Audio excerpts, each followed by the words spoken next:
Hello, everyone, and welcome back to WABAN, the movie and TV show podcast where an expert on the subject discusses things with the average viewer. I am your host, Nim, and today I am joined by The Question. I go through everybody's trash. It's all connected. What was it? It was like I didn't know the Girl Scouts were responsible for something. He's like, not many people do. I just love him. He's such an interesting character. Yeah, no, he's really good. I like him a lot. Like, they could have him say anything, and I'd be like, yes, it's him. Yeah, I'd be like, yeah, he's probably right. It's true. All right, let's jump into it with Season 2 of Justice League Unlimited. So this season, I think, is better than the first, for sure. And I think is somewhat by design, because I think the first one was more or less, they wanted to start out simple, a lot of, individual stories that aren't related to the others, but occasionally have hints towards what is to come.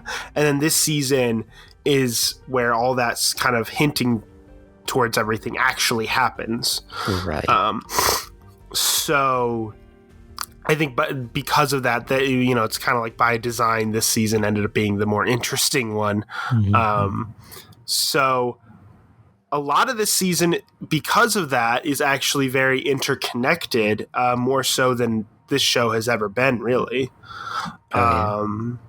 Especially like later on in the season. I think at the beginning it's still a little like, one-off episodes. But we'll get into the first start by getting into the first episode. The first episode is titled The Cat and the Canary, which is where we meet Black Canary and Wildcat. We've kind of seen Black Canary before, but we didn't really get to know her yet. Like, we didn't really meet the character yet until now. Yeah, we just knew Green Arrow was attracted to her, and that's it. Yeah, pretty much, yeah. So this sort of serves as the start to their relationship. And also you meet the Wildcat. Yeah, Wildcat. Who's like kind of an older superhero at this point. He's just really good at fighting, and that's pretty much his thing, and that's it. Yeah. He's gotten into some illegal fighting, and they're trying to get him out of it. And I don't know if I have much more to say about the episode. It's entertaining. I really like Green Arrow in this show. I think I always find him an entertaining character, so it's always fun to follow him in a story. I like the way they handled it at the very least. Like, there's like Black Canary's just trying to like forcefully drag him back to the Justice League, and that's it. And while Green Arrow just like, no, I have a plan to make him realize exactly what he's doing, and pretends to get killed by him. It's like, yeah, that'll do it. Yeah, exactly, yeah. Because it's like Green Arrow switches places with Black Canary, and she's like, what are you doing? Like, he's going to kick your ass, basically, which is true. That's the plan. But that's the point. Right. He's like, yeah. And it works. So, yeah. Yeah, no, I really liked that aspect of it. But then there was also the whole thing of, like, him being like, oh, you just wanted me to come along for my money? Because, like, that is a thing, like, yeah, he is Oliver Queen, who is like a rich person, so it makes sense. But like, yeah. And then like kind of the progression of the relationship, at one point he just thinks she was just flirting with him to go along with them, but then by the end they like actually fall for each other. So it's a nice way to start their relationship off. I did also really enjoy when she was asking him to help her, and they're sparring, and she keeps losing. It's like, okay, you'll help me if I can break out of this hold. Next thing you know, he's just flung across the room. Yeah, well, I think so. There's an addition to the in this scene, in addition to the this show just having a bunch of adult jokes in it. where she goes like, "Oh yeah, let's go. Like, you want to go a few rounds?" And he's just like, "Yeah." And then she's like, "I meant sparring," and he's like, "Yeah, that'd be fun too." I did pick up on that, yeah. This happens so much in this show, and I'm like, like I feel like it got more. There was more of it as the show went on. Like I feel like season 1 of Justice League there wasn't as much, but I feel like as it went on, it just got more and more. It's definitely ramping up a little bit, yeah. Yeah. And then the amount of times where you could tell they want to like make their characters swear, but they can't. It's great. But yeah, we can move on to the next one. Got 13 episodes to talk about. We don't want to spend too much time on any of them. The next one is titled The Ties That Bind. So this is the one where Flash tags along with those people from Apocalypse to go on like to save the one guy. Right. Now, this isn't a bad episode by any means, but I will say I'm pretty sure it's my least favorite of the season, most likely. I would have to say. Like, it just wasn't as... First off, it's not really connected to the rest of the plot of the season, really. But also, it's just it was the least interesting to me, I think, out of all. Not that it's bad. I still liked it, but I think I get your point, yeah. Yeah. I think my favorite aspect of the episode was the character, I forget his name, the escape artist guy, and his backstory with, like, he was, raised by the, granny, trying to become part of her, like, army or whatever, or one of her, like, children, brainwashed and all that. And he kept trying to escape, and which explains why he's so good at escaping. Why he's such a good escape artist. Had to do it so much. Right. But also just kind of the trauma that goes along with that is interesting, and constantly flashing back to it as he's back there again. Yeah. Yeah, exactly. It was really interesting, and it really kind of just shows, I don't know, just again, there's so many like dark sides to this show of like really dark stuff that happens, like people being forced to do stuff like this from when they're a child, like forced to be trained to use weapons, which isn't just something that happens, on Apocalypse. It actually happens on Earth in this show too, a little bit. But we'll get into that. So yeah, I really like that. There was a whole joke of Flash calling a boom tube a boob tube. I mean,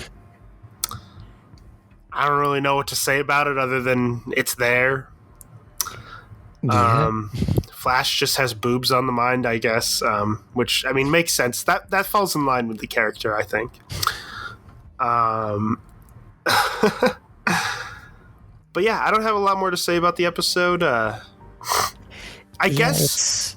It's a pretty simple one. Well, yeah. maybe not simple, I guess but... another thing is it does serve as sort of like a nice episode of like reaffirming Flash as a character, like, because he's always been kind of the more immature, not taken as seriously of the original members, and it's sort of him kind of maybe being taken more seriously because he has that conversation with like John Jones at the end, and they're like, he kind of respects him maybe a little bit more. There's kind of more of a so, I think that's and interesting. John's just like, I was just going to ask if you want to play the robot game with me. It's like I called the green one. I wanted the green one. Yeah. But yeah, I don't have much more to say about it than that. Yeah, we can move on. Next is the Doomsday Sanction, which I completely forgot that Doomsday was in this season. So I didn't even know, like, even when we watched Justice League, I forgot Doomsday was in that show at all either, because remember, he was in the alternate universe episode. Right. Where he was lobotomized, which is referenced in this episode. So yeah. And I was right. He can't be defeated twice in the same way. That's his entire shtick. Well, yeah, and so what does Superman do? He sends him to the Phantom Zone, which is like kind of, But I think this episode is really good. So this, first off, it shows, like, obviously, like, ever since Doomsday was lobotomized, he was taken into custody, taken into the possession of by Cadmus people, which, of course, because they're all about, like, oh, let's be ready to kill the Justice League if we have to, and that's a good way to do it. Doomsday. I thought the fight in the volcano was cool. Oh yeah, that was awesome. That was a cool location to the fight, because they're both, like, being shoved back into lava and it's not hurting them at all. Like, Superman's just covered in lava and it's like nothing. It's like water to him, and I'm like, oh. Like, it makes sense. It's one of those things where it's like, you think about it, it makes sense that Superman wouldn't, like, be hurt by lava, but, like, you never think about it, and when it happens, you're like, oh, right, of course, he's Superman. This Unlimited does so much better with Superman and fight scenes in general. Yeah. And especially this season compared to the first one. Yeah, I think Justice League Season 1 is the worst Superman in the entire, like, DC animated universe. And then they got some criticism from it, and they realized it and tried to fix it. Another funny thing, so I don't know if you noticed in Season 1 of Justice League, so this is a little bit an off topic because it's not about this specific season we're talking about. First season of Justice League, Superman was given these weird, like, age lines on the side of his face. Really? That, like, made him look older, and it just didn't look as good. They got rid of them in Season 2 of Justice League because I think they realized that people didn't like the design. Like, whatever. If you watched in Season 1 of Justice League Unlimited, what Superman has is in the episode where Superman has that alien thing on him, like, giving him the false vision of, like, of his, like, dream reality or whatever. Mm-hmm. He's talking to his father, who his facial design looks exactly like Season 1 Justice League Superman, because he's, like, with the age lines on the side, but, like, with gray hair. It's actually hilarious. Huh. It's like they did that as a nod to make fun of themselves for doing that. I mean, you could probably look up pictures. I'm trying to, but I can't find... Potentially. Basically any picture of Superman from Justice League Season 1. Yeah. But it does... I do think he looks better without the age lines, so that was definitely a good decision. Mm-hmm. But... you can continue looking that up if you want. But yeah, so no, this episode is good. It furthers the whole Cadmus story, which is basically what this entire season is about. Yeah. And also, like, the Doomsday, and the fact that Superman does try to lobotomize Doomsday. The same way the alternate universe Superman did. And there's... I really like the closer to the end of the episode, the big kind of fight he has with Batman, where Batman's like, you just send him to the Phantom Zone. He's like, you can't be like this. You can't, like, this is really good drama, I think, because I mean, that's the whole season is about how, like, Superman, about the superheroes kind of taking things too far and becoming too kind of benevolent and, like, oh, whatever we say goes kind of thing. Like, we just kind of choose from right from wrong. Like, oh, you chose to send him to the Phantom Zone. Like, you can't just pass judgment like that. Right. And I think he's mentioned we're not gods. We can't just control them like this. Right. And they use the character of Superman to emphasize this in the season. And you can notice throughout the season, Superman does become a bit more aggressive, a bit more than he was before. And I think a lot of it is because he's getting all this pushback. He's getting he's just kind of almost, like, over it at this point. Like, he's just kind of a little pissed off, like, at like, kind of holding back, I guess, maybe. He just wants to, like, it's kind of you see him pushing him slowly almost towards the alternate the Justice Lord Superman, which is, I mean, that's kind of one of the main themes of this season is it's getting ever so closer to the Justice Lords. And which this is where you start to realize like that those episodes, the Justice Lords episodes, became some of the most important episodes in the entire like series, because like that's where that started. That's where Cadmus really started pushing back against things, because they found out about the Justice Lords thing. That's when, well, actually, I think Cadmus actually started earlier than that, because there was a time where like Superman was like in the Superman show where he was like brainwashed by Darkseid and like was attacking people, and then they mentioned that in one of these episodes, didn't they? So that happens in the Superman show at one point, I'm pretty sure. And so that's sort of what spawned Cadmus, because the Project Cadmus, because they're like, okay, we need to be ready to like fight against something like that. But yeah, and then also the whole thing of like Lex Luthor running for president is obviously a constant thing looming over everything, and it's, you know, which we get into that a little bit more as we move forward as well. But yeah, no, this is a really good episode to really kind of really start the main story of the season, I think. Because it shows the aggression of Superman. And then he has that fight with Batman at the end. Really good starting point for the main kind of story of this season. You keep mentioning his aggression, and I just keep thinking of like later episode fight scenes where he's like just not caring and just going full force and fights, and like not flinching. Exactly. Yeah. We can move on to the next episode if you'd like, unless there's more you want to say about that. I just thought, it's a really good episode. I don't think there's a single bad episode in this season, for sure. Not that there was a bad episode in the last season, but next is Task Force X, which is it's the Suicide Squad, basically. That's when they infiltrate the tower. Yeah, because it's like Deadshot, Captain Boomerang, and a few others that I don't remember the names of. But basically, it's the Suicide Squad, but it's called Task Force X in this. And no Harley. Yeah. It's the same idea of the Suicide Squad, where it's like, oh, we're taking criminals who are like probably would have been sentenced to death, but instead of that, we're gonna, force them to work for us, kind of thing, and do the dirty. I didn't realize the one guy was Deadshot. Yeah, I didn't at first, but she mentioned it, and I was like, wait. And then I realized it was the same voice actor who had voiced Deadshot in Justice League Season 1, the one episode he was in.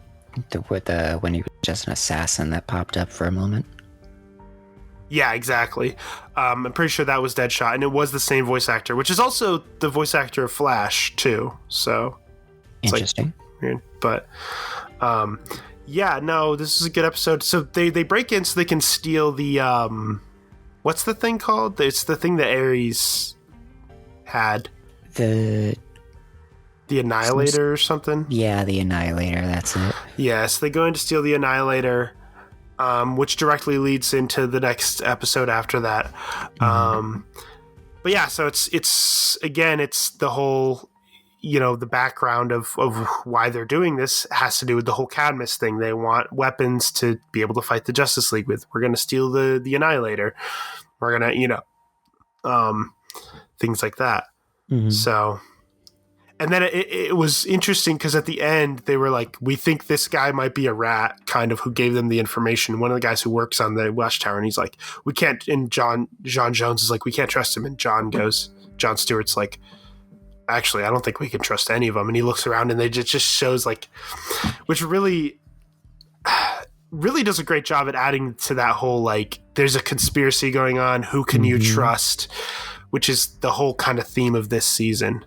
Yeah, it's just like they suddenly realize how big this place has gotten that they built, and how many people it takes to run, and all those people just could be leaks.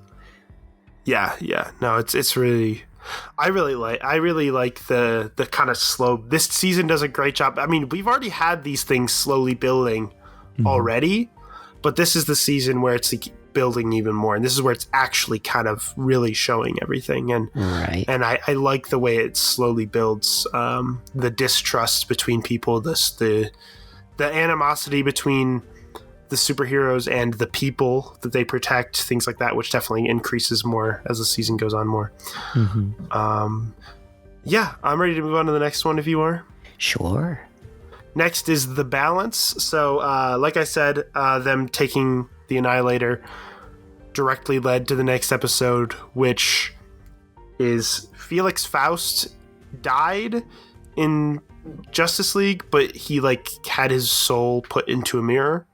And then he tricked the one witch lady into putting him into the or freeing him, and he goes into the Annihilator. Because that witch is working with Cadmus. Because we saw her at the end of the last episode. She was like, "Oh yes, you're going to work trying to see if she can find a way to do some magic on the Annihilator to actually control it." But yeah, then he does that, and then and then this episode serves as a good sort of character building for Wonder Woman and Hawkgirl. It's them becoming friends again, fixing their kind of, because at this point I think everyone and all of the original 7 members are kind of okay with Hawkgirl, except for Wonder Woman at this point. I think Wonder Woman's the only one who still kind of is holding a grudge. Yeah, side-eyeing her and all that. Yeah, and this is a really good... I think this is a really good episode to build that again, because it creates a situation where them teaming up makes sense, because it's okay, obviously Wonder Woman's involved because it involves Felix Faust and her, and she has to go back to Amazon where everything's happening, and it involves I wanted to say Ares, but not Ares, Hades. It involves Hades and all that. So obviously Wonder Woman is involved, but Hawkgirl is involved because who has the best weapon to fight against magic? Hawkgirl does, the mace. So it kind of creates a situation where it's it's better for them to work together despite the fact that they don't. So it creates a situation. It's good at creating a situation where they kind of have to work together, which I think does a really good job at them, becoming friends again. Yeah.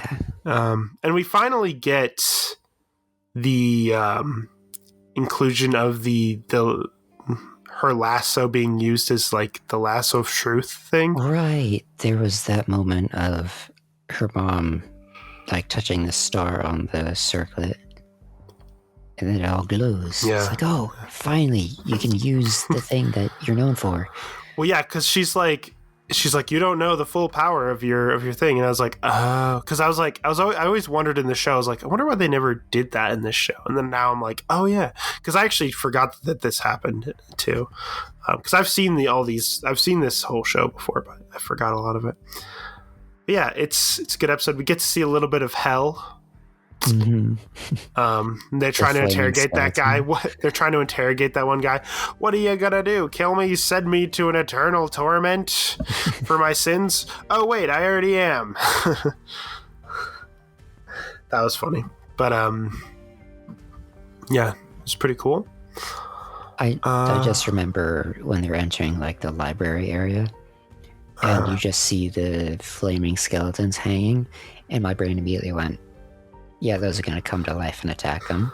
And lo and behold, they did. And they did, of course. How predictable. But yeah, no, good episode. Yeah, they take this season, I think early on in the season, takes some time to build up the characters, build up the character relationships before it really gets into its main story. And this is one of those episodes. It's a good, good bonding moment for Hawkgirl and Wonder Woman. Yeah. Good stuff. I guess we'll move on. Episode 6 is titled Double Date. So this one is more or less isn't important to the overall story necessarily, but it's more focused on introducing the character Huntress and her relationship with Question, and also showing a little bit more of Green Arrow and Canary. Black Canary's relationship, yeah, which is nice. They have to protect the one guy who is really kind of gross. Don't really like him. Yeah, he was the big guy. Ugh. Oh yeah, because he's making all these comments about Black Canary, and I'm just like, Yeah. don't like this. But I don't know. So it's kind of like the idea of like they're trying to keep him protected until he goes on trial or all whatever, trying to not let him escape. But then they're also trying to prevent Huntress from getting to him because she wants to kill him. Mm-hmm. So it's kind of like, yeah, there's kind of all these different aspects of it, which I think makes for a really fun episode. But also, I did also love the moment he's making rude comments to Black Canary, and she's like, "Yeah, it doesn't affect me at all." But then he insults Green Arrow, and suddenly they're getting kicked out of the house. She's like, "You're the one who punched him." Yeah. Yeah, that was funny. And yeah. It's also I found it funny though at the end, like Huntress goes up and she's like, after the whole thing ends, she goes and kisses Question and Black Canary, she's like, ew, or it's like something like has like a gross reaction, and I'm like, you know, like, and you know it's because everybody just kind of thinks the Question is weird, and they're just like, oh, like why would you know, like oh, she's kissing the Question of all the people she could be with. Like that's definitely part of it. Because it is funny how in this show every time the Question is mentioned, everybody's just like, oh, not him, like not that nut job. I mean, it's kind of understandable. He's oh yeah, but he is good at what he does, though. That's the thing. Because there's even this point in this episode where he's like picks up the key and he's like, oh, that's a key to, and it's like, she's like, come on, you're supposed to be this amazing detective, but you left this clue, like you let them find this clue, and he's like, oh, that wasn't a clue, that was just to distract them. This is the real key, like. But even Green Arrow was smart enough to know that it was probably a trick, though, too. But, yeah. He's probably thinking, like, Question's too smart for us to be able to catch him that easily. It's got to be a trick. Back and forth for them was interesting. Just like, oh, they're both good at what they do. Yeah. It was really good. Yeah, I really liked the episode.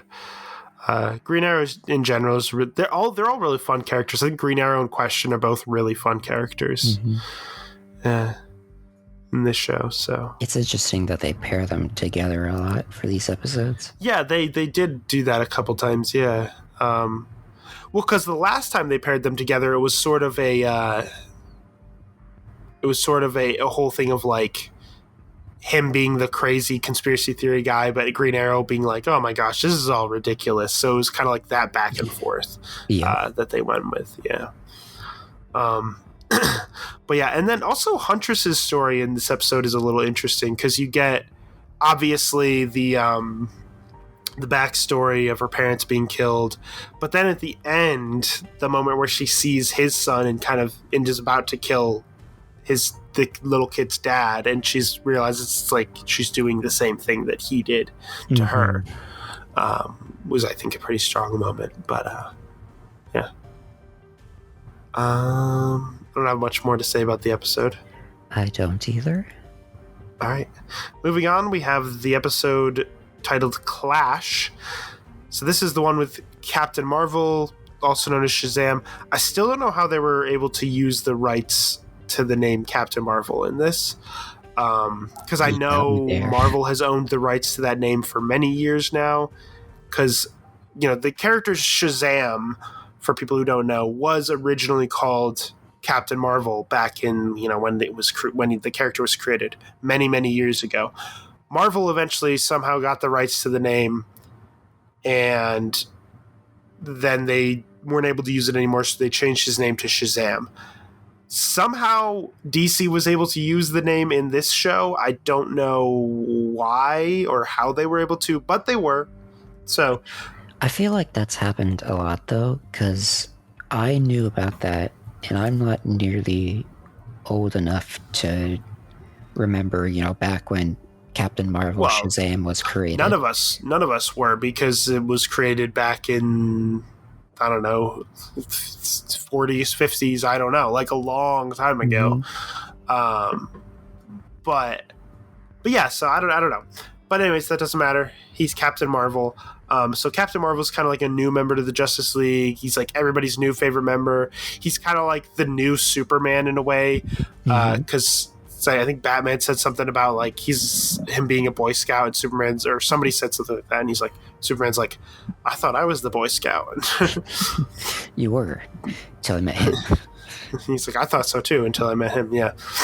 Because that's always the thing people say about Superman. It's like, oh, he's like a good old Boy Scout, like he's just a nice guy, which isn't necessarily true in this season. He gets much more aggressive in this season, particularly this episode, actually, which ultimately leads to that fight. That awesome fight, yeah. With the whole. That's a main one that I'm thinking of for this season. But yes, because there's like, he kind of says something about how like he thinks it's great that Lex Luthor is running for president because he used to be a bad guy, blah blah blah, and then that's interpreted in the news as like, oh, he endorses Luthor. Captain Marvel endorses Luthor for president. That's a big issue with the Justice League, and especially Superman, because Superman obviously does not like Lex Luthor very much. Understandably so. For many reasons. He doesn't trust him. Because there's this whole thing about he thinks there's like a bomb, but it's really not. And he's like, oh, I should have trusted Luthor, I guess. But even at the end, I think he doesn't fully trust him, but he's still a little bit like... But, I mean, he's right. He shouldn't have trusted him because, as we find out later in the season, what's really going on with Lex Luthor. But yeah, no, the cool fight between the two of them. But it's also like a fight that's almost kind of like feels sad in a way, because it's like they shouldn't be. It's like they're fighting, but they shouldn't have to fight each other. You know, like Superman was kind of pushed to an extreme that he almost shouldn't have been pushed to. Because, like, I mean, in a sense, in Superman's eyes, he has to do this. He did nothing can stand his way, because he's like, there's a bomb. I gotta stop this. I gotta stop this. But like he's maybe not thinking completely clearly. I don't know. Really, really good stuff. And this episode again, I think really is the big episode that really shows sort of the public kind of starting to have a negative view on Superman. Yeah, because the entire thing, right, is Luthor and the government lady, whose name I always forget, they planned it out, right? They planned out because they knew that Superman would overreact about this, and they set it up so that it wouldn't be anything, and Superman would just look like an asshole for destroying it all. Yeah. But then the fact that Shazam or Captain Marvel got involved and he fought him, like, made it even worse. Played even more into Luthor's plans, because the whole plan is to make Superman look bad, and that made him look even worse than if yeah. But yeah, so Captain Marvel decides to not be part of the Justice League at the end, which is an interesting thing, because, like, the thing with a character like Captain Marvel, you always have to take into consideration this is a child, right? Like, this is like he's like 10 years old, 12 years old, something like that. So for him to kind of have this whole big, like, you guys were my heroes, I always looked up to you, I always wanted to grow up and be like you, but I don't know if I can, like, not the way you are now, I'm gonna leave you, is like I feel like a very mature thing for somebody of that age to come to. Mm-hmm. Because it could be very easy for him to just kind of be like, you know what, I don't care, they're my heroes, I love them, I'm gonna follow them whatever they say, because kind of like you could be a little bit more naive as a kid, I think. Right. So I also, you keep mentioning that he's a child, like he is. He just says Shazam and he turns into the superhero and back. But there was the moment where he does that. He uses the lightning strike to attack Superman, and then it hits him and he changes back into a kid. yeah. Which to me, I was confused because, like, did they know he was a child? Because Superman Well, didn't seem yeah. surprised. Yeah, he's just like, all right, there you go. Yeah. So I guess I wasn't sure about that. So I guess in this version, they did know that Captain Marvel was a child. I guess at least the heroes do. The the other Justice League people do. Like obviously the public doesn't know. I don't think. But yeah, I think so. I don't know. I wasn't sure on that either. But Because I was just suddenly like, okay, do they know? Is this a shock to you? Did you let a child into the Justice League? yeah, exactly. Well, that's true. Maybe at first they didn't know. I don't know. Who knows? Huh? Yeah, I don't know. But yeah, no, very good episode. I think this season just got more interesting and more interesting as we went along. It really. I'm ready to move on if you are. Sure. Next is Hunter's Moon. So this is another Hawkgirl episode, kind of. So Hawkgirl goes on a mission with Vigilante and Vixen. It turns out it's the Thanagarians trying to get revenge on her. And she finds out that her former fiance died. She feels guilty in a way because, like, obviously she stopped them from being able to do their thing, but like also not really because like it's kind of like one of those things where it's like either they lose their ability to win their war and they like their entire they lose everything, or all of humanity dies. So it's kind of like, you know, or an entire planet that you know and love explodes. Yeah. Right, but it's also a difficult decision for her because it's also the destruction of her home planet, her home, her actual like people, you know. So it's kind of a very complicated thing for her as a character. But yeah, so this also adds to the whole thing, kind of like the earlier episode where it was her and Wonder Woman, where it's like about the other members of the Justice League kind of like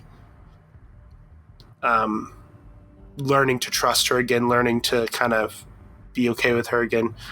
And it was interesting to see too, like the different perspectives, because Vigilante says like where he was during the invasion, because like the Justice League wasn't formed yet, it was, but like the Justice League Unlimited right, wasn't formed yet, but a lot of the people who were part of it were still heroes at the time. So like, you know, where were they? What were they up to during that invasion? And he kind of talks about like how he was like captured by them and like all this stuff. And so I think that was interesting. It's also interesting to see sort of like her bonding with like Jon Stewart's current girlfriend. Like that's interesting. Yeah. It's like they weren't like angry at each other at all. They were just like, yeah, let's talk about this. At the end they were like went and just hung out, and she's like, but she goes, I know that he's still in love with you, but like I want to see this relationship through. I thought that was a little weird. I was like, okay. I don't know. I feel like if I was dating someone and I knew they were still in love with their ex, I'd probably be like, you know what? Maybe I should just be done with, like, why would I continue? That's just my perspective. You know, that's the way I would be. But I mean, it's understandable. Yeah.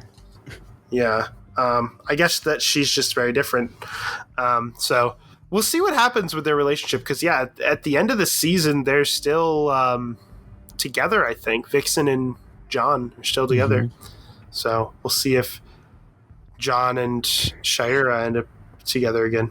Meanwhile, we've seen the future and know that he has a kid with Hot Girl. Right, exactly. And apparently, even Vixen can tell that she's... Because according to Vixen, he talks about her all the time.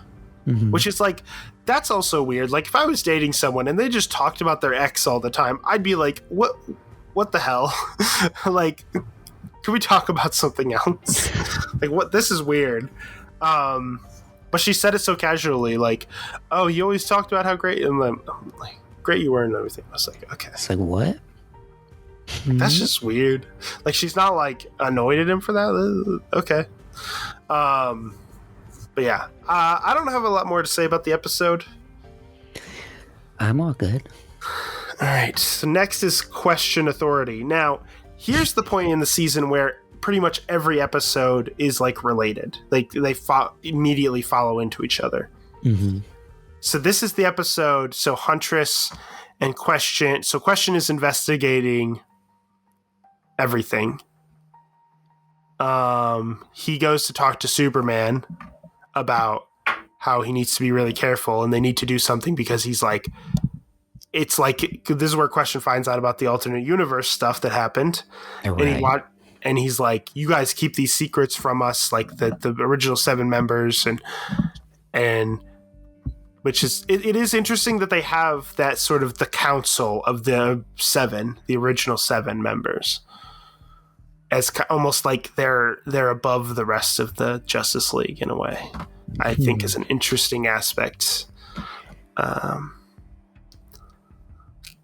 it's like, I don't know. If you think about it, it's not like those 7 members necessarily have the best leadership skills out of all of the league. Some of them do, but like, so it's like, it's just because they were the original 7 that they get to be on this like council where they have maybe like Question said, you guys have secrets that none of the rest of us know. Like, so especially like about the alternate universe stuff and the whole, like, you know, Lex was president, Superman killed Lex. Mm-hmm. It's Superman like takes him into that little room that they have, and he's just like, "Oh yeah, this is your secret room where, you know, nobody can hear all your secrets that you say." Yeah. When it's and you start to pick up on this, and you're ready, you're kind of waiting, and for the rest of the season, you're waiting for this sequence of events to happen because it's like, it's the Question has that little vision of it happening too when they're like trying to interrogate him or whatever, and it's you see Flash. It's like you see Lex becomes president, Lex kills Flash, Superman kills Lex, all out war, Armageddon. That's the sequence of events that like Question, like they're waiting, that you're kind of like waiting for. That's kind of in the back of your head. That's kind of been there since Justice League season 2. When that episode, the alternate universe, the Justice Lords episode happened, you know. And at the very end, Lex is like, "I'm going to go into politics," and we all just red alert. Yeah, and it's like ever since then, that's been in the back of your mind throughout all the rest of the episodes that happened since then, until now when it's brought to the forefront of your mind, where it's like, this is happening soon. These things are happening. You know, the election is happening. Lex is going to get elected soon. What's going to happen? But yeah, so this is a very good episode. It also has the whole thing with Captain Atom fighting them because he's government property, I guess. Right. Yeah, they suddenly call him back into the Air Force. He's just like, you got a choice to make, pal. Yeah, which from this point on, I think every episode ends on a cliffhanger that leads into the next episode, because this episode ends with them still not fully like escaping with Question and like and everything. I guess I didn't realize since I just watched them all at once. Yeah. No, it does. It's like, it's interesting. So yeah, also like. It's crazy to see like Question's sort of obsession, how obsessive he gets with this kind of stuff. She comes in and she's like, I haven't seen or heard from you in days. And she's like, oh, what's that smell? Like, what have you done? Like, what have you done for the past, like, week, you know? He's done nothing but sit around and, like, study all of his, like, investigation stuff. Honestly, would you expect anything less? Well, right. Yeah, exactly.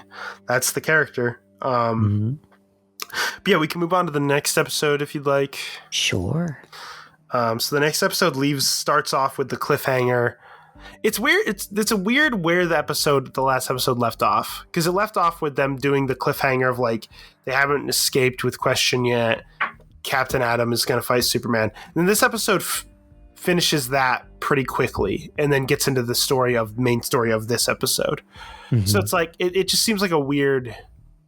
To me, it seems like a weird way to do it. Like, why wouldn't they have finished off this story of the last episode first, and then had it like this episode start with? It's almost like they finished off the little bit left of the past episode story, and then got into this episode story. It's, I don't know, just weird, but not important. But this episode is titled Flashpoint, which I'm not sure why it's called Flashpoint, because that makes me think of the Flashpoint paradox from the comics, and this is not that at all. I was okay. I didn't realize any of the episodes were called Flashpoint at first, and then I looked back over the list and I saw Flashpoint. I was just like, yeah, it's not the last episode, which would be the one where Flash, like, yeah, not the last episode, but like the second, because there's the epilogue. Right. But yeah, But no, this is the episode where the laser, where Lex hacks into the Justice League's laser and shoots the ground with it. Oh wait, no, it wouldn't have been there either. I just imagined that it would have been, because Flashpoint is like where the timeline starts splitting off because Flash keeps looping in time, right? Yeah. So I just imagined it would be because Flash was supposed to die on this episode, and so it's where the timeline splits off away from Justice Lords. It could be, but this isn't. I don't know. I don't think there's a moment of Flash like almost dying in this specific episode. I don't know. That's what I was thinking. I don't know. It doesn't matter either way. So this is the episode where the laser goes off. The Justice League is sending people to help the Justice, to help everybody. Flash is on the ground helping, and there's this sort of not a good view of the Justice League on this. Everybody's like, hey, wait, you guys are the ones who shot us. Like, yeah. The moment where the laser was shooting, I was like, oh, well, this is great. This is going to look great on them, which they first introduced that they had this laser in the Dark Heart episode in season 1 of this. Yeah. And then, yeah, exactly. There's so many little details of things that are like, oh, this seems like a one-off thing, but it comes into play later. That was the first introduction of that laser, which at the time was used for good. And then it's also interesting how, they created the laser because of what happened in the season finale of Justice League, where like Batman had to like fly down in a ship to like crash to like destroy the villain's thing or whatever. But if they have a laser like this, then nothing like that would happen again. Batman almost died. And it's like, so that's why they created the laser. So there's all these like cause and effect things that these shows do actually pretty well, I think, where it creates this very interesting timeline of everything that I just think it's generally done very well. I really like it.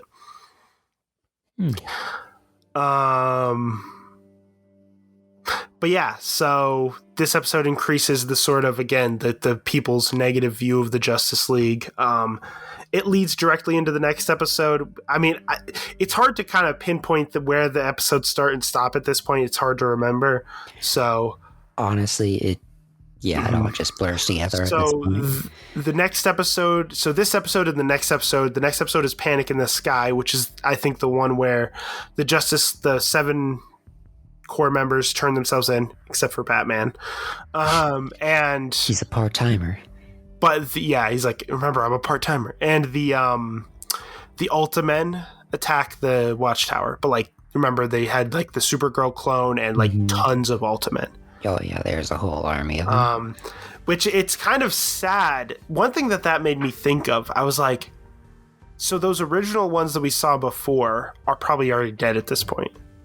Like, And the thought of that's actually really sad. Because, like, remember, the one guy was like, he stayed with the Justice League. Mm-hmm. Okay, where is he now? Like, he probably just died at this point. Because remember, they had like a short lifespan where they could make them die real soon, you know? Yeah, that's sad, huh? Yeah, that's what I was thinking. I was like, the other members are probably just the original one, Ultimate, are probably just dead now. And now they're replaced by these, like, essentially mindless robot versions of them that are just these expendable mindless robots. It's horrible. Project Cadmus did a lot of horrible things. Agreed. Yeah. But yeah, so that's kind of what that episode is about. Batman is like, that's the dumbest idea ever. Which I can kind of agree. I can agree. I can understand why they turned themselves in. They're very worried about their image, public image, and they're like, they want to not escalate the situation. Right. They want to try to de-escalate it, which is, I think, a very good thing on Superman's part. Because it's sort of like this is where you start to see why this Superman is different. Despite the fact that he's gotten more aggressive, he's gotten close to that. Mm-hmm. He's still different than the Justice Lord Superman, because he's not like Justice Lord Superman wouldn't have been like, all right, I'll turn myself in to de-escalate the situation. He would have been like, all right, I'm fighting everyone right now. You know what I mean? Like, I'm going to stop anyone. They're going to submit to me. You know. I wanted to mention this earlier, but the episode where they rescued the Question was a particularly good one for that, like, aggressive version of Superman, because he's like going through this compound with the Huntress, just like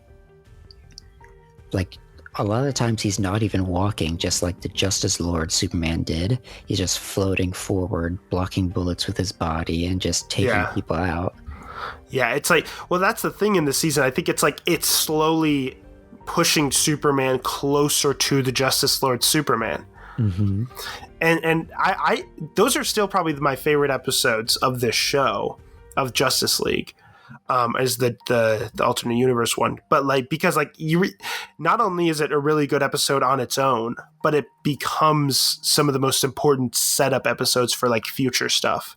Like, that episode those episodes from Justice League are essential to this season of Justice League Unlimited.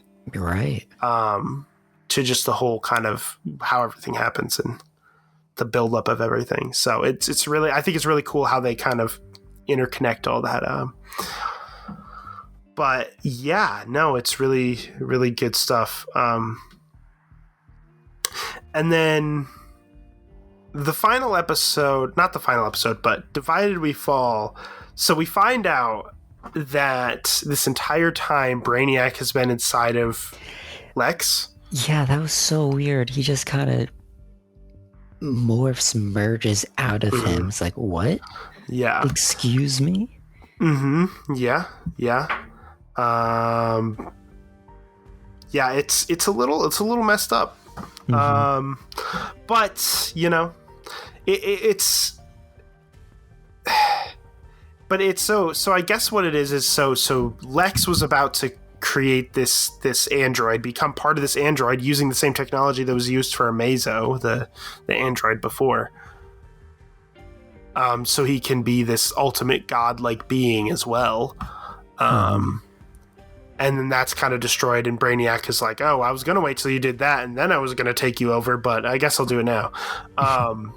So Lex's whole thing is, so Lex kind of betrays Cadmus, because he's the one who set off the laser that was meant to destroy Cadmus. Amanda Waller realizes, you know. So Amanda Waller isn't really technically a villain. She's just kind of a shady person who was kind of very antagonizing to the Justice League. But I mean, as we find out later on, she ends up actually becoming kind of friends with the Justice League for the rest of her life, as we find out in the epilogue episode. But yeah, so it's kind of like Lex was the real villain this whole time, but it was not just Lex, it was Brainiac, which does in one sense feel like it comes out of nowhere. A little bit. Like, it's like, oh, Brainiac is inside Lex. almost like they just needed some big bad thing that the Justice League needed to stop. Well, like, even before this, I kind of liked it better than where I thought they were going, because it just seemed like they decided earlier that Lex didn't have cancer anymore, and now he's gaining superpowers. It's just like, why? What's happening? This isn't Lex Luthor. Yeah. This isn't the Yeah, villain. no, they definitely did have a build up to it. Like, they had hints towards it, like, oh, his cancer is cured. He's stronger now. Like, what's happening? They definitely did have a build up to it. It's just also a little bit. It's also just a little. It does feel a little bit out of nowhere. Like, oh, it's Brainiac. Oh, okay. Like, but like last time we saw Brainiac. Like last time we saw Brainiac was like beginning of Justice League season 2. I think. But like first episode of Justice League season 2, first 2 episodes, I guess, because that show had a bunch of 2-part episodes. But no, I really like it. So I do like the conclusion of it, because I first off, there's the scene where he creates like Justice Lord versions to fight them. Oh yeah, which I thought was cool. the showing off the added creativity of having Lex Luthor with Brainiac. Yeah, that. It was also just a really interesting thing because, like, they were able to. It was almost like they were able to kind of face. It's like it's almost like facing your demons kind of thing. Like, it's like everybody has this idea in the back of their head of like becoming the Justice Lords, and it's almost like, oh, it's almost like they're fighting that. They're fighting that kind of thing in their heads, in their brains, but like in a physical form. It's like a physical representation of them like fighting their inner demons in a way, I think. If you think about it that way. So it was kind of it was a nice addition. They didn't have to do the Justice Lords thing, but it was a nice addition to kind of tie everything together a little bit. Yeah, I definitely agree. It just kind of like, oh yeah, this is what we don't want right here. Personify it right now and actually attack it. Yeah. So that was cool. And then it all culminates in. So he's like, this is the part where I kill Flash, whatever. Flash. Which I did remember this episode. The part I remember the most is Flash zooming around the world in a few seconds. It's because it's kind of like, maybe in one sense this is when Flash was supposed to be killed, but instead he just kind of goes, I'm going to put everything I possibly can, because it's kind of like, as a character, he doesn't know his full potential of his speed. Which I love the way they utilize that. Yeah, he never fully pushes himself to the limit. Like there was in the Justice Lord episode in season 2 of Justice League, there's even that moment where he breaks them out by like doing the like making it look like he flatlines by making his heart beat so fast. And he's like, I didn't even know I could do that. You know what I mean? Like he doesn't know his full potential of his powers. They even gave a reason for that in like original Justice League stuff, where he's like, oh, it's a dream, it's a nightmare that I constantly have, where I go too fast and I can't slow down and everything is just frozen. Yeah, that's right. Yeah, that was in that episode. Yeah.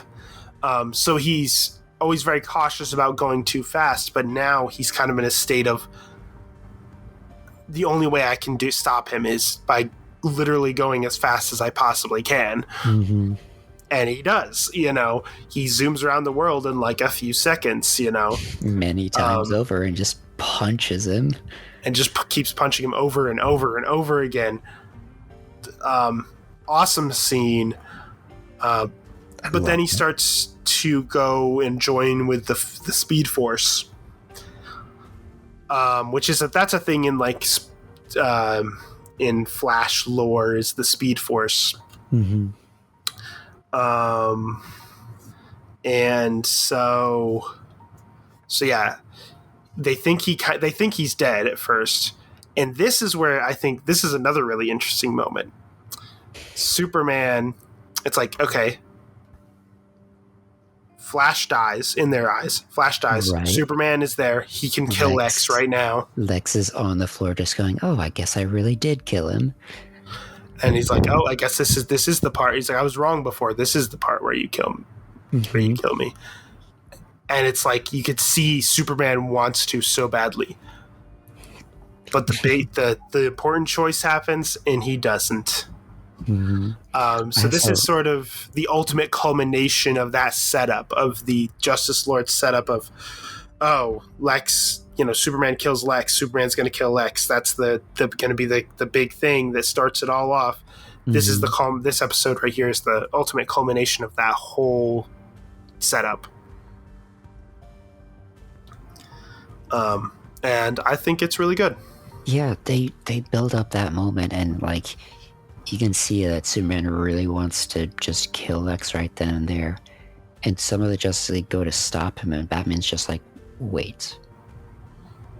Like he just trusts him to make the right decision. He's like, he has said many times, I'm not that Superman. I'm not like him. Now he has a chance to prove that he's not. And I think he can. And it's like, and there it is. Yeah. And I also love how the episode ends, because it's like, well, they're gonna dismantle the Justice League altogether. Everybody kind of is like, no, we need the Justice League, and they decide, you know what, we're gonna be on Earth, our base. We're not gonna be up above looking down on everyone. Yeah. We're gonna be on Earth. We're gonna be with the people. We're gonna be like, that's, I really like that. They're kind of going back to that, at the beginning of the show, first episode of Unlimited, there was the whole thing where Batman was talking to Green Arrow, and he's like, we need you here to keep us honest. Well, that was that didn't really work completely. They kind of went out and kind of went off the rails a bit, went too far. Yeah, they were getting there. Right. But, in this scene, it's actually Green Arrow who's like, hey, we're going to continue the Justice League whether you want to or not. Like, I think that's really cool that it was a Green Arrow who's the one who says that, even though before he was, in the beginning, Green Arrow was like, I don't want to be part of the Justice League. It's really cool. The show, it's doing such a good job, I think, at like bringing everything full circle, kind of just like bringing everything around in a really good way. Oh, yeah. It's just done very well. I liked it a lot. Do you have much to say? Honestly, I really loved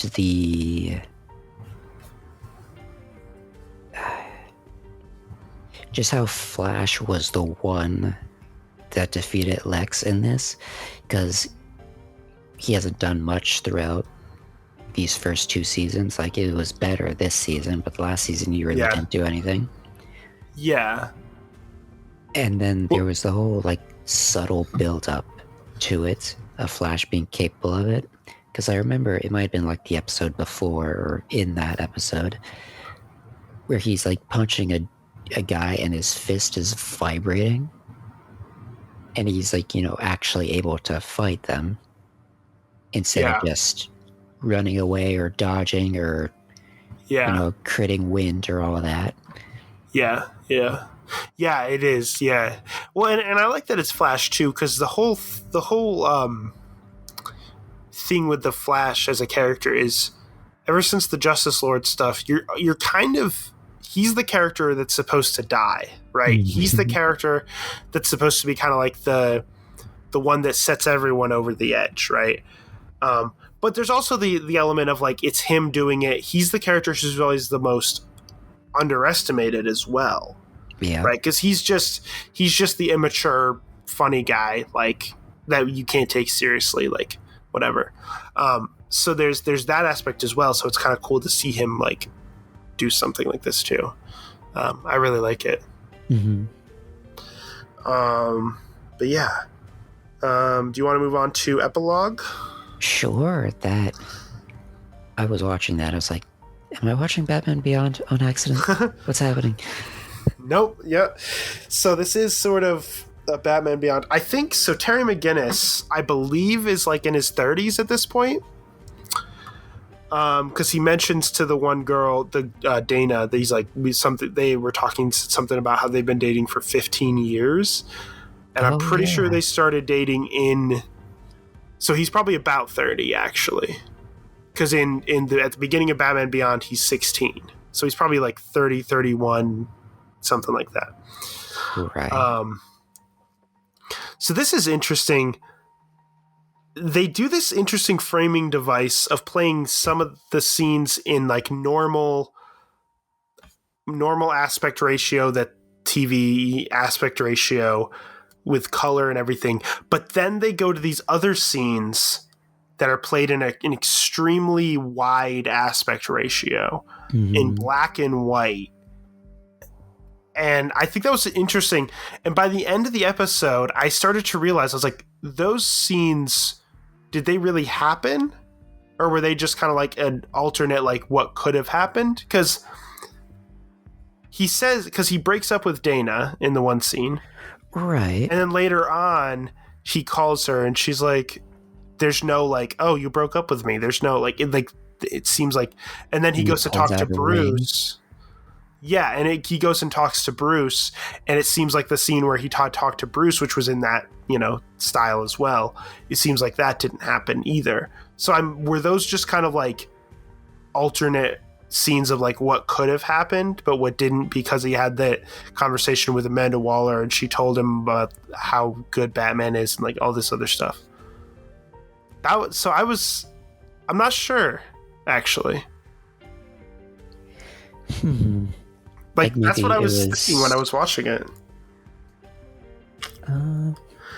It was a really cool way to like separate the scenes, right? Like, because it's a very obvious difference. Like, oh, these are black and white, and also super wide aspect ratio. Like even more wide than like most, like, because like movies usually have a wider aspect ratio than like TV shows, but like even wider than that. Like the black bars on the top and bottom were very, very far down in. I thought that was interesting. Yeah, maybe it was like from the Justice League timeline, or I don't know. I'm not sure. Yeah, I don't know. It was interesting. Because like those were definitely like scenes kind of showing a more negative outlook on things, right, in those scenes. Because in the scene where he's talking to Bruce, it's like Bruce just seems like a sad, bitter old man. He leaves him. He's like, and it's just kind of a really downer kind of thing. But later on in the episode, when he goes and talks to Bruce, it's kind of like a nice thing. Instead of him trying to open his pills, that they fall on the floor and he leaves him there, he's like, he helps him open his pill bottle. Like, it's, like it's kind of a nicer, like, oh, he kind of is like seeing him more as like as the father figure, rather than being like, spiteful towards him. Or the scene where he breaks up with Dana, as opposed to the scene where he's talking to her on the phone and is clearly like, hey, let's hang out later this weekend so I can propose to you. Not saying that he's going to, but like he's holding the ring, so he's going to propose. So it's like, right, like there's definitely a compare and contrast between those scenes closer to the beginning and then the scenes later on of like, which I think is really interesting. But yeah, it's also interesting to see like Amanda Waller, and like now know, like, okay, so like now know she's not going to become a main villain in the show or anything. Like her story in the show, I think, is generally completed. She might be in the show, but she's not going to be as big of a character anymore, because you kind of tell like, oh, she kind of works with the Justice League in the future. She kind of becomes friends with the Justice League in the future, which is interesting. And the story that she tells about Batman is really good, like in the past. Right. I forget what it was actually, but I do remember there being like a yeah, Royal Flush Gang and Ace. Yep, yes. okay. So Ace is there. She kind of creates her own Royal Flush Gang with her like powers. And the scene, she's gonna die. And the scene where Batman just kind of goes, he was supposed to kill her, but doesn't. And he just sits with her. And it was such a sad scene. Like, it's just such a, but it's like also a touching moment because it's. Oh yeah. There's something I love about that moment because it's Batman. You know, he's the dark, brooding, creature of the night character. Nightmare of all criminals. Right. But he's just sitting with a girl who's alone and about to die just so he can like comfort her in her last moments. Like it's just such a nice moment. Like if it was Superman doing that, you wouldn't feel as like powerful, I think. It's just the fact that it's Batman. Like it's like the contrast makes it interesting. Yeah, and like it's like despite his demons, despite his inner turmoil, his trauma, all these negative things with him, he's still at his heart, he's still this really good person who really cares about people. And I really like that. I think that's a really strong moment, poignant moment to showcase that. Yeah. But yeah, overall, really interesting way to end the season, I think. It's clearly like this episode isn't really realistically the last episode of the season. The previous one is the last episode of the season. There's a reason it's titled Epilogue, because it's just the epilogue. It's like here's what happens after the story kind of thing. I mean, that's what epilogue means, I guess, right? It's like it's not the end of the story. You would know. Yeah. Well, it's like epilogues are like in books, right? Where it's like the story's over, but here's a little thing of like just to explain some things that have happened after the story was over, kind of. It's like a wind down, but so that's what an epilogue is, basically. It's the opposite of a prologue.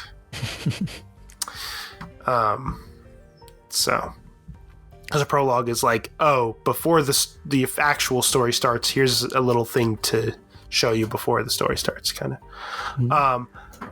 But yeah, no, I really like the episode. There's interesting. There's a reference to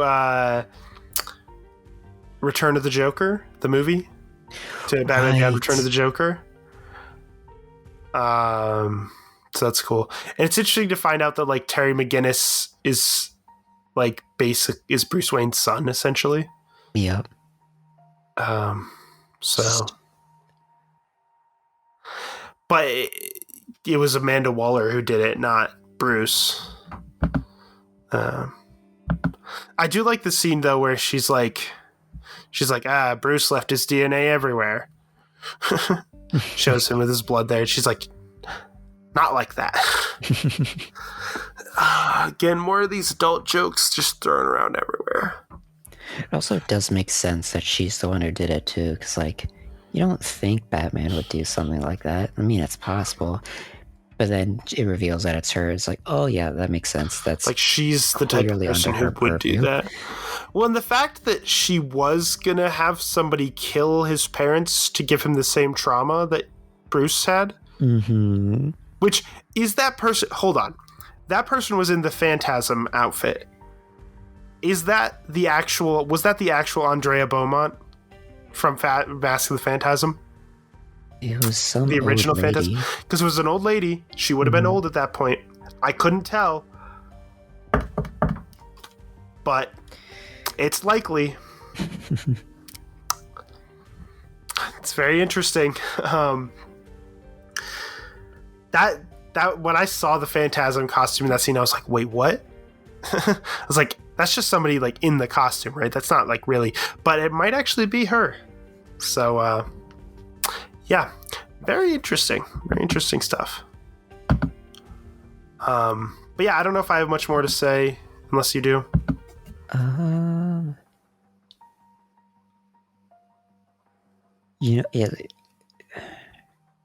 I'm trying to find out if that was the actual phantasm.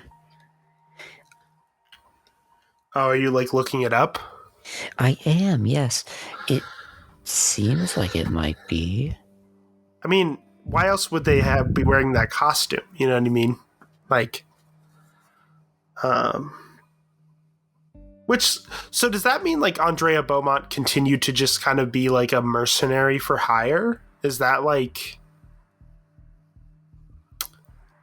after the whole stuff that happened in Mask of the Phantasm? That's interesting. Hmm. I don't know. But either way, Great, that was an interesting detail to add. But yeah. Anyways, so that means this episode has references to two of the movies we watched on this podcast: Batman: Mask of the Phantasm and Batman Beyond: Return of the Joker. Yeah. They are both referenced in this episode. Very interesting. Yeah, I don't have a lot more to say unless you do. I'm all good. All right. Yeah, that was a really good season. I think the best of Justice League Unlimited so far. There's one season left, which we will talk about 2 weeks from now. Next week on the podcast, we are going to be talking about a movie. That movie is called Arrival. It came out in 2016, directed by Denis Villeneuve. So it's a movie I've wanted to watch for a while, so very excited for it. Definitely check that out. If you want to listen along with us and you haven't seen that movie yet, you can watch it before then, if you want to follow along in our conversation. But yeah, thank you all for listening to this week's episode of WABAN. You can listen to a new episode of WABAN every single Saturday at noon Eastern Standard Time. It is available on multiple different platforms, including our WABAN YouTube channel, which is linked in the description. It's titled WABAN. We have podcasts on there and some gaming videos that we've done. You can also check out the podcast on multiple audio platforms, including Spotify, Apple Podcasts, and Anchor, and many other platforms. You can also check out my YouTube channel, which is titled Nim TV. There's a link in the description to that as well. Yeah, go subscribe, follow my channel, become a Nimian. Anyways, that's about all. So thank you all for listening. Goodbye, everyone. Bye-bye.